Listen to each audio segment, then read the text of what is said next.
Tere tulemast Vanamaugu põrgu kööki. Ilmad on petlikud. Mul on väike nohu, kuigi siin 20 ja isegi mõni karv peale. Aga tuul on jahe ja autoaken lahti sõitsin ja tõmbas läbi. Olin küll rooli küljes kinni ja istme küljes, aga läbi ikkagi tõmbas. Vaata, ma tahan sulle täna rääkida niisugust nalja.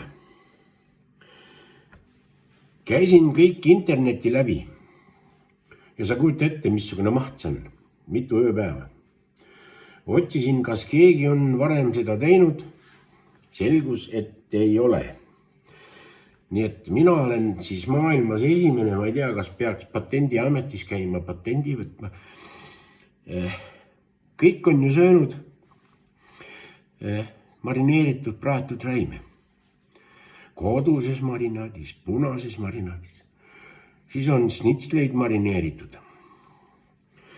Aga mina tahan täna teha sellise nalja. Et mul on siin ahjust võetud kanakintsud. Ja mina tahan nüüd neid järel marineerida. Tavaliselt marineeritakse kana enne küpsetamist või grillimist. Aga mina tahan nüüd proovida, mis sest naljast saab, kui kana on küpsend ja siis panna marinaadi, magus hapu marinaad. Et mis sellest naljast tuleb ja siis ma tahan nüüd seda asja proovida. Võtamegi niimoodi, et kõigepealt teen selle marinaadi ära. Mul on siin üks selline nõnda nimetatud kastmekann või soostikann. Siin on mul kodukootud letsot natukene ja enda tehtud pera ketšupit. Selle panen siia. Niimoodi põhja. Et siis on põhjas kinni. All right. Siin on mul nüüd niisugused naljad. Siin on koriander, suitsupaprika ja terav paprika. Läheb siia. Okei. Siis läheb siia selline nali. Sibula ma panen akin pärast. Siia läheb näin, ma lähen edasi. Vahtrasiirup. Kuna jutt oli, et magus hapu, siis läheb siia vahtrasiirup. Noh, siin tilk jäi põhja, ei olegi mõtet teda siin hoida. Pudel tühjaks. All right. Worcesteri kaste. Paneme supilusikas. Okei. Siis on tume sojakaste. Ka supilusikas.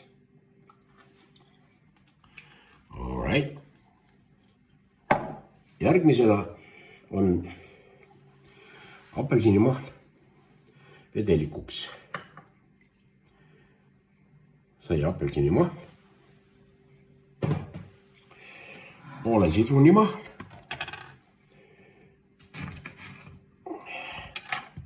Poole sidrunimahl.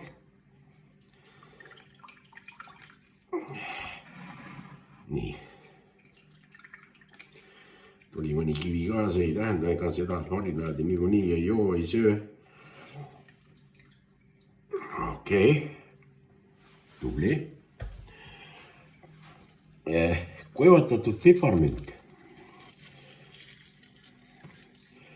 Kuivatatud piparmünt läheb siia sisse ja 2 küüslauku. Nii, selle ma nüüd pean kõrvale tõstma.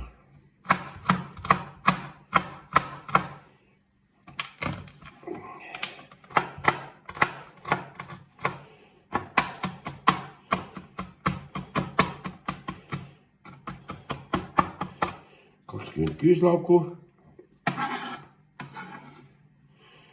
All right. Ja siis on sellega enamalt jaomalt on ühel pool. Nii, nüüd ma selle pean ettevaatlikult ära segama. Siin on paksem osa on siin põhjas. Okidoki.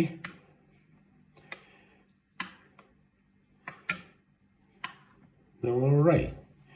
Näeb ilus välja küll. Niimoodi. Nüüd on siis selline lugu. Nagu vanasti öeldi, et vali põrnem sugu.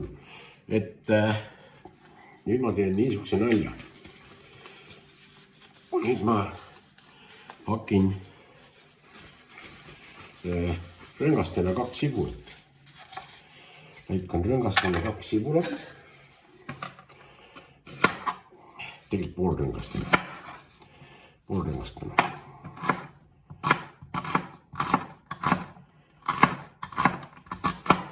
Sul on vaja siis selline sügavam anu, kuhu sa saad panna need kanad, et nad ilusti seal ujuvad. Noh, et ei oleks üksteise küljes nii tugevalt kinni, et see marinaat talle külge ei pääse.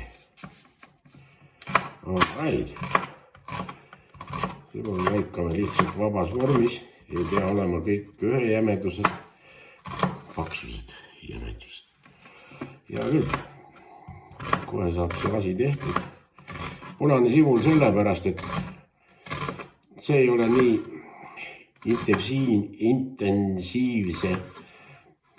intensiivi valati moodi. Okei. Vaata, nüüd on niisugune nali. Nüüd on mul siin selline klaasist anu. Siia põhja panen need sibulad. Kõik ei pane, vahepeal jätan veel, pärastiseks jätan pool. Ja nüüd ma võtan siit need kanad, ma arvan, et tead, mis ma teen. Ma arvan, et ma neid tervet ei pane, et ma saan nad niimoodi nagu katki teha. Või mida? Jäta siit, kus nad hargnevad siit keskelt. Näed, sellised tükid tulevad siis. Et need laon siia. No, üks tuli niisamagi, nahk jäi veel isegi külge. No, teeme sellised suupärased, sa saad kohe suhu pista. Kui sa tahad suhu pista, aga kui sa teda mujal ikka pistad kui suhu. Nii, paneme siia, nii. Nüüd võtan selle, palan selle nüüd siia vahele. Okei. Ja nüüd panen ülejäägi. Siin osad on kenasti paberi külge kinni jäänud. Vaata see küpsend pruun nahk, see on see. See on see kõige parem. Nii. All right. Kena.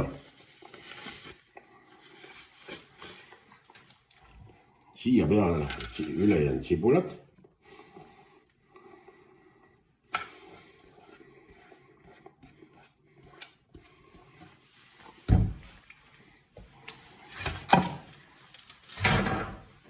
Ja siis see lõplik marinaad.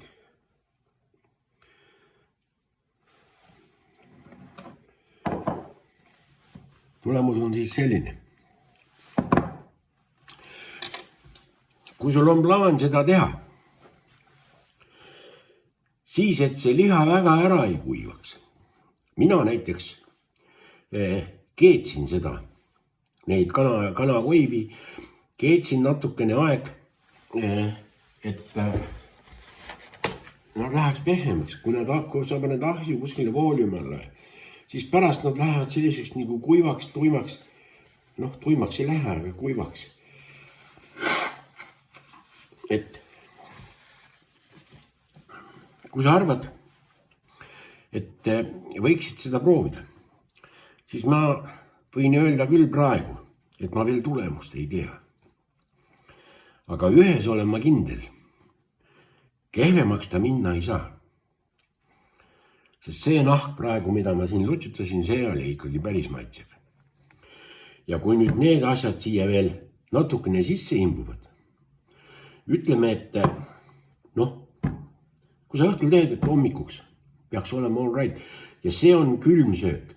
Muidugi sa võid ta mikrosse panna, aga need kondid on siin sees, need tükivad mikrolaines plahvatama. Ja kui naaber seda plahvatusi kuuleb, siis ta kindlasti helistab kuskile teatud asutustesse ette. Sõda on lahti. Nii et kui sul tekkis huvi, siis võid ka otsida internetist, kas on midagi sarnast keegi kunagi teinud. Hästi palju on, neid on tuhandeid, kümneid tuhandeid on neid, kuidas neid eelnevalt marineerida ja enne küpsetamist. Aga et peale küpsetamist, räimemarinaadi ja neid lihamarinaadi, neid on, aga seda mina pole mitte näinud. Nii et julged peale hakkamist ja suuremat uudisimu, katsetusi. 2 head sõpra, üks oli jahimees, teine oli niisama linnamees, aga linnamehest mõtles, et tema tahab ka jahimeheks saada. Ja siis vana jahimees ütles, et ma sulle küll püssi ei anna, aga sa tule minuga kaasa, et see on nagu praktika või. Kõnnivad siis metsas seal. Vanem jahimees ütleb, nägid? Noorem ütleb, hei, mida ma nägin? No kohe orav hüppas ühe puu pealt teise peale. Tähelepanu, metsas on kõige tähtsam kuulata hääli ja tähelepanu. Lähevad edasi. Natuke saa pärast vanem jälle. No nägid nüüd või? Ei näinud mida. No põõsa taga kohe jänes jooksis välja. Praegu pole laskmise hooaeg, muidu ma oleks selle jänese kotti pannud endale. Koju viinud. Lähevad edasi natukene maad veel. Siis see vanem küsib, no nüüd nägid või? Teine, et nägin küll. No kui sa nägid, mis sa siis sisse astusid? Hääd katsetamist, väljanägemine on igal juhul super isu äratav. No ei ole lihtsalt sõnu. Ja ega ma selle pärast laulma ka ei hakka. Kohtume.